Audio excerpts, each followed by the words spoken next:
Assalamualaikum warahmatullahi wabarakatuh. Anda rindu mendengarkan kajian-kajian dari ustadz-ustadz kita dari Aceh? Kunjungi channel YouTube Maulizul Akbar NAD. Subscribe, like, share, komen.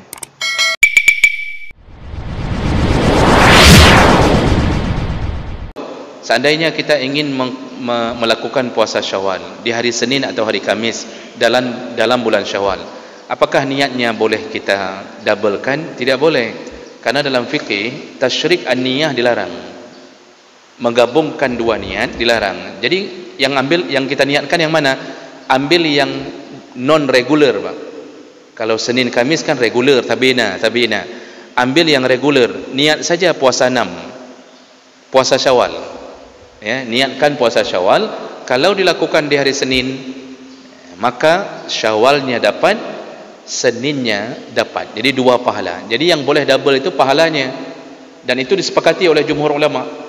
Maka ambil saja puasa Syawal di atas hari Senin, atas hari Kamis, tapi niatnya tetap puasa Syawal kalau itu dilakukan dalam bulan Syawal. Jadi puasa Syawal ini nggak mesti berturut-turut.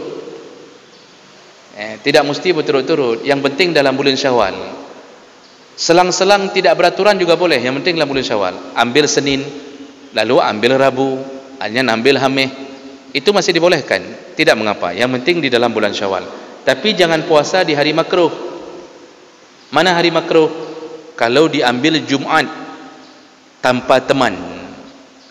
Tanpa teman maksudnya kehanangan tu. Tanpa temannya Jumat. Jadi kalau mau puasa khusus hari Jumat, makruh. Yang boleh ambil Kamis Jumat atau Jumat Sabtu. Makruh juga puasa khusus di hari Sabtu. Kalau mau ambil Sabtu Minggu atau Jumat Sabtu. Makruh juga puasa khusus di hari Minggu.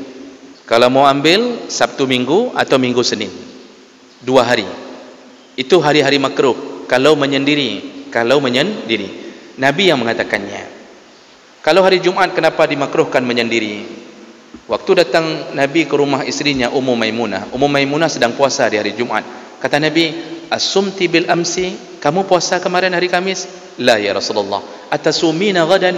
Engkau akan puasa besok di hari Sabtu? La ya Rasulullah. Kata Rasulullah, "Aftiri." Sekarang buka puasamu. Buka. Nah, dilarang puasa khusus di hari Jumat. Kenapa? Itu hari besar Islam.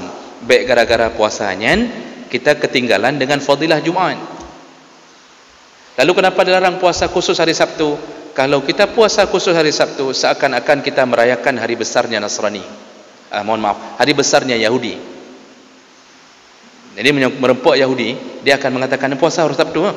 Puasa. Oh, kamu Masya Allah hari Sabtunya orang raya kamu. Berarti drone Yahudi sini. Macam begitu. Makanya dilarang puasa khusus hari Sabtu. Hari Minggu, hari Nasrani. Nah, jadi itu yang dilarang. Selain itu, loncat-loncat dalam bulan Syawal tidak mengapa. Hari Rabu, hari Senin, ya nampu. Menyendiri pun tidak mengapa.